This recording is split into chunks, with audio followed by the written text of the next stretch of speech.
Wolfgang Muller is the General Secretary of the European Institute for Climate and Energy, Germany's leading think tank for climate and energy policies, and previously he worked for the Friedrich Naumann Foundation in Germany and abroad as country representative in Zimbabwe and project director of the Economic Project in Southern Africa. And he is here to explain from Germany's perspective how Europe's green energy mania has been a disaster. So everybody, please, a round of applause for Wolfgang Muller.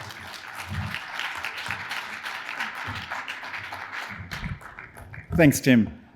And so I always try when I come here to say, okay, what is a positive message I can deliver from Europe? So, okay, let's start. I don't want to go ahead of myself. So what are we?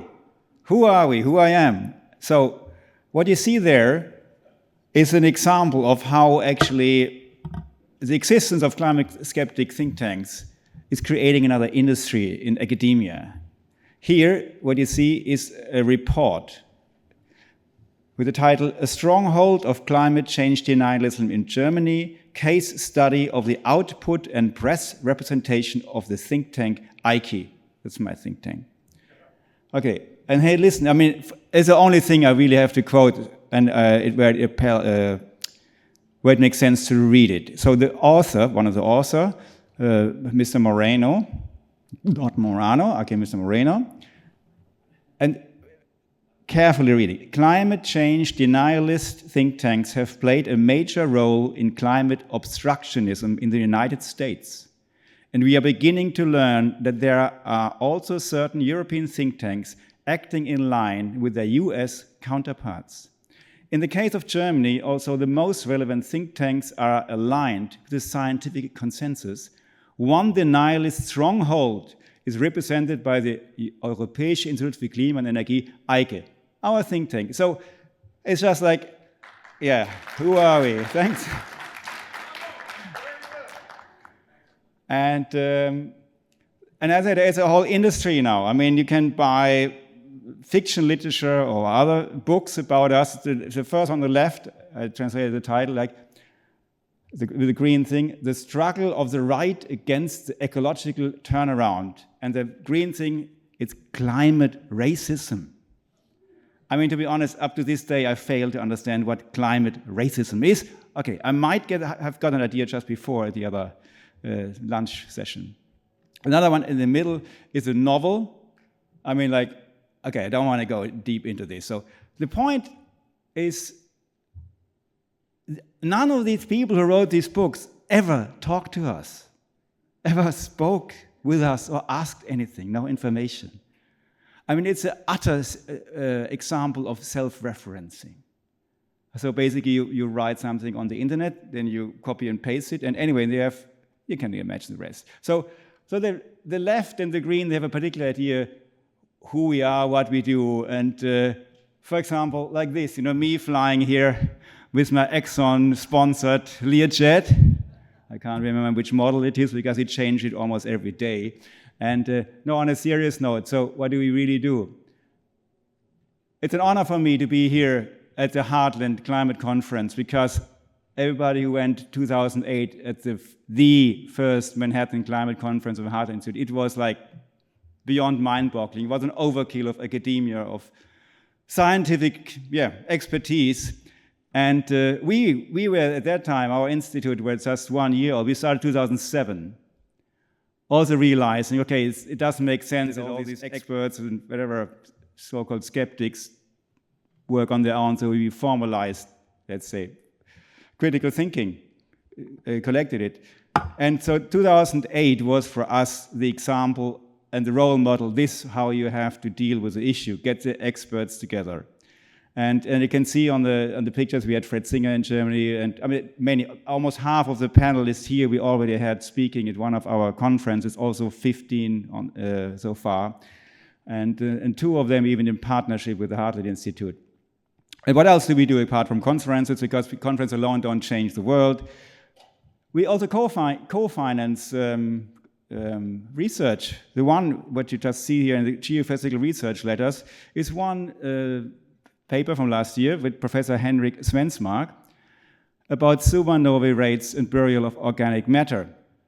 The interesting thing is, this is a professor, he, together with Henrik Svensmark, they basically follow what drives the climate, what role does the clouds play. And he was cut off from funding from his university and from the institute, from the Danish Space Research Institute.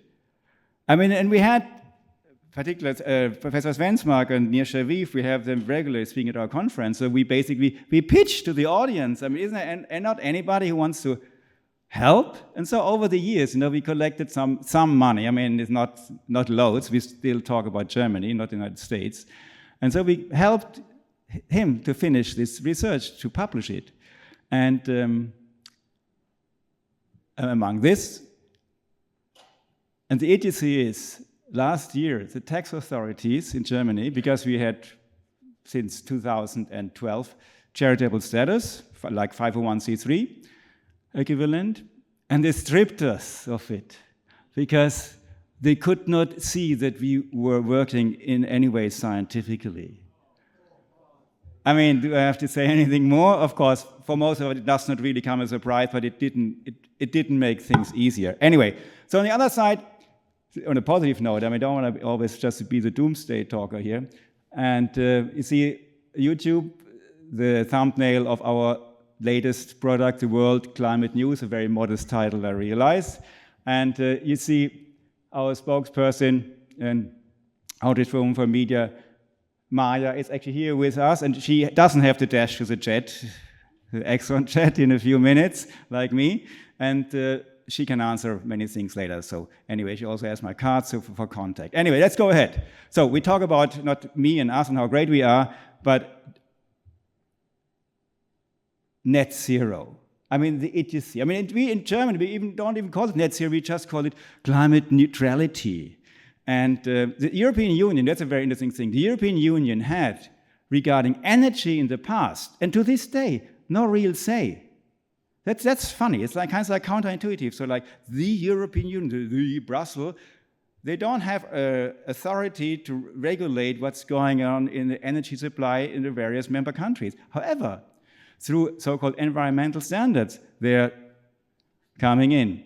And the best, we all know, even you had it here, the ban of the incandescent light bulb, or one thing that really made it around the globe because it's almost a mockery of regulating the power of your vacuum cleaners. I mean, okay, if that's the way how you save the world, okay, be it. Anyway, so obviously the green idea is nothing new. Everybody is old enough to know that this is around for a while. Almost in sync, I mean, of course, thanks to the Paris Agreement, wanted, okay, we have to go for this famous 2050 aim, net zero, to use that term. And I mean, I like how the EU has it, okay, no net emissions of greenhouse gases by 2050, economic growth decoupled from resource use, and then my most favorite thing is no person and no place left behind. Good. But I mean, Germany wouldn't be Germany if we would not say, no, we want to be even better. You see, on the bottom line, Germany wants to reach net zero already by 2045. It's almost like at school. No, I'm even better. So anyway. Same intellectual level. Okay. So, I mean, somebody said it so nicely. It's an insult to our intelligence what's going on for years. And I mean, sorry, and I'm just adding now, bringing some examples of this. So, in Germany, we had, and it sounds like a joke, we had an ethics commission who was consisting of very, very important people, but without one person who is knowledgeable in energy, neither in energy generation or distribution or whatsoever. And these people then, they did, okay, we know it's easy, just we get rid of nuclear by 2022. Okay, they have a priest and other social scientists, and anyway. Same like with the because the phasing out nuclear actually was decided before we even then all got the idea to phase out coal by 2038. I spoke with a person who attended these sessions and said, not a single person raised the question where the power is supposed to come from after 2038. Not a single person. I mean, I always thought I knew what insanity might mean, but this is it on steroids. Anyway, and just to give you an idea, in the past, in the, let's say, I don't want to say the good old past, but in a less idiotic time, nuclear consisted just a bit over 20% of our power generation. And now now, okay, we try to get rid of it. I mean, the idiocy there again is, they were supposed to switch off by law in December last year. But for some reason, in the last few weeks, they realized, it was not yet Christmas, maybe we should extend it to April. But then it's over. Then there's no extension anymore, almost if they would do a favor to anybody. So let's go ahead. Of course, you can go 100% solar. It is possible. I mean, the best example here, it's a masterpiece of international, I'm not making fun now, it's a masterpiece of international collaboration of state-of-the-art technology, constantly improved, 100% reliable. It's the ISS, the International Space Station. And they have power, and they can rely on it. They live on it, they depend on it, they would die otherwise. But there is one difference. The people who live there, they don't get a bill from the utilities. It doesn't matter how much it costs for them. It's built in, as we like to say. Anyway, go ahead. So, again, Christopher Monckton already mentioned the famous McKinsey and Partners study, which actually tried an, I would say, calculation estimate. Of course, these are very rough figures. So one has to, you need almost a spoon of salt, I would say. I mean, you can't really say 9.2 trillion, but it gives us an idea. To cut it short, in order to reach net zero, one has to spend, until 2050, about half of all the corporate profits. So basically, imagine every company we know, we look at in the market, just take half of what they made. So if you live on dividends or whatever, you will get half in the future. Anyway, it's just for the greater good, so don't worry. And so these figures, okay, 31 million people in Europe already are not properly able to afford energy for heating, lighting. And it's a tricky with this figure because Western Europe being a collection of welfare states. I mean, look, I don't mean it in a negative sense because, I mean, many people are really hit hard with super high energy bills. If you live in home, with low insulation standards and so on, I mean, you really have to pay an arm and a leg, and especially suddenly when the prices go up, you really don't know how to pay. And so in a country like Germany, you basically go to the welfare institutions and you usually get helped out. But it's not the case in all the other countries. So, but I want to point out some, on the bottom one, yeah? Companies shift their investments outside of Europe.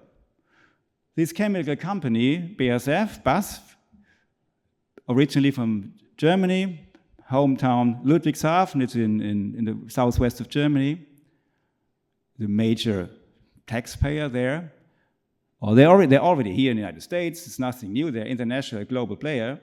They just decided that the next investment of $10 billion will take place in China. Okay? So, irrespective of the country, but it won't take place at home for the obvious reason they don't want to pay.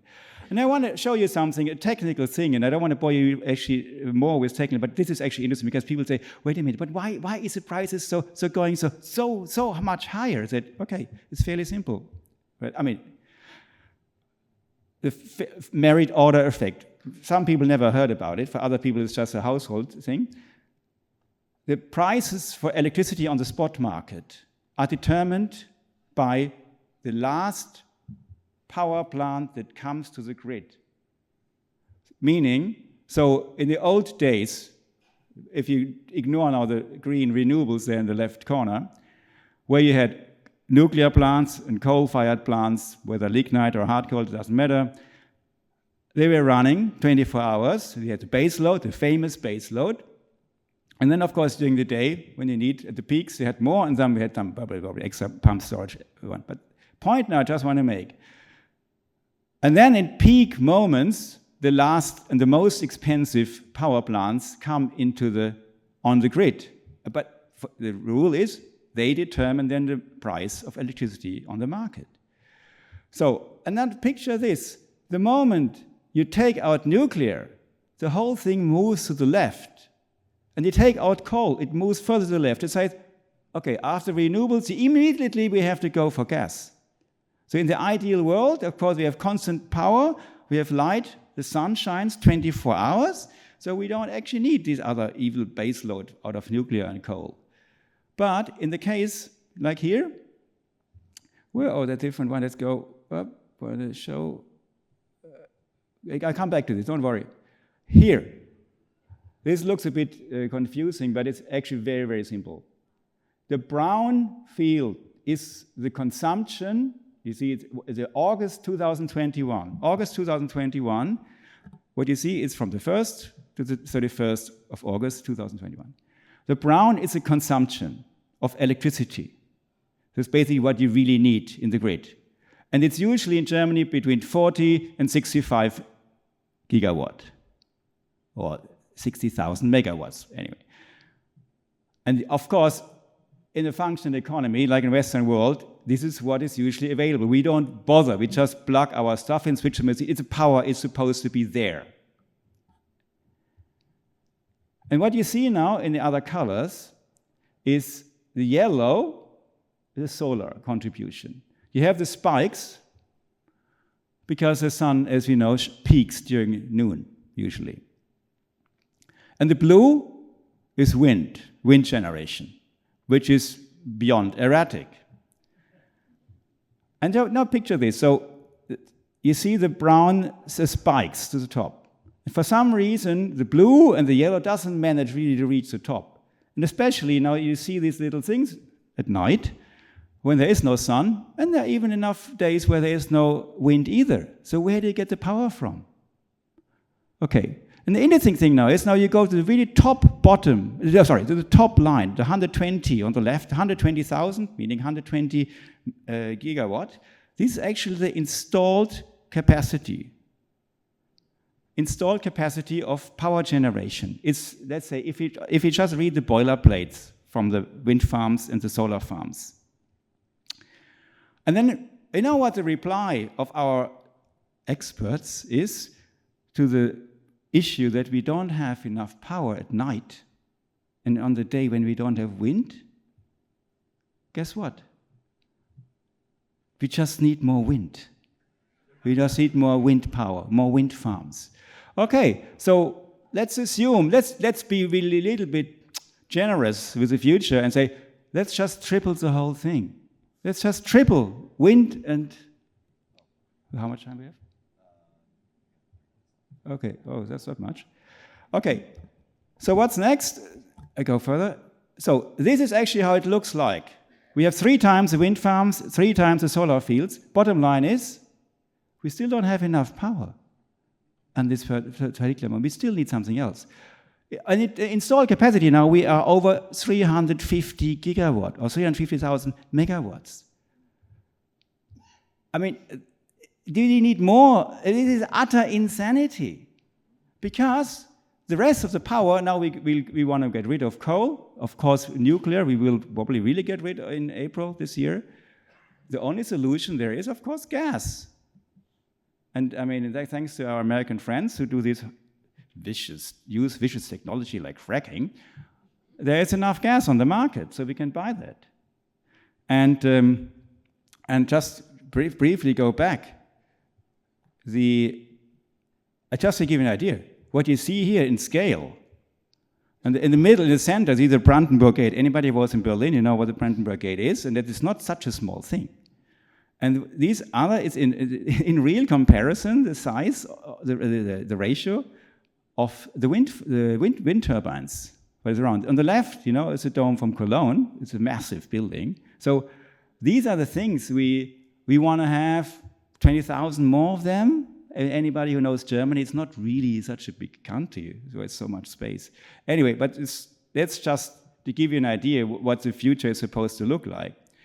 Don't want to go too much into it. And here, another thing, it's like we crowd out agriculture. When you're a farmer, you make now up to 10 times more money than you just lease your land to one of the solar farms. But the tricky thing is you have to really make sure how you sign it, the contract, because otherwise you're stuck with it for the next 20 years. Anyway, this is the rest you can imagine. You see how from the left we just moved installing solar and wind capacity more and more and more without actually having a significant thing. Let's just rush a bit further because otherwise I will take time from the others. Yeah, the storage. People say, okay, Wolfgang, it's not a problem. We just have to store the excess capacity, excess electricity. And yeah, sure. And of course, that's the solution. And the typical thing is pumped storage. This is nothing uncommon. You know, it's lakes, usually artificially designed, at least in Europe. Okay, but if you would use the entire, from Germany, Austria, up to the north, we built up to Norway, any possible lake for pumped storage, okay, we would get enough water to bring us one day power. And okay, but then again, we can use hydrogen and so on. But just, I want to jump this because people say, oh, what hydrogen is really great. Yes, okay. I know even a guy who has a hydrogen car and said, do you know how hydrogen is produced? 95% of the hydrogen is coming from methane. So you take out the carbon, then you have your hydrogen. 95% basically of the rest is, anyway. And just go further. This is how we know how to go through the winter. We hope for a mild winter. We hope for lots of sunshine and wind. We import LNG, we import coal, we import oil, and even electricity from abroad. And of course, there is a famous load shedding where we just switch industries off, what we already do for the last few years, you know, sometimes without notice. You have an aluminium smelter, so the lights goes off. I'm not kidding. Okay, so thank you. Subscribe to our channel, where Maya is our presenter for our World Climate News. And I hope to see you next time again.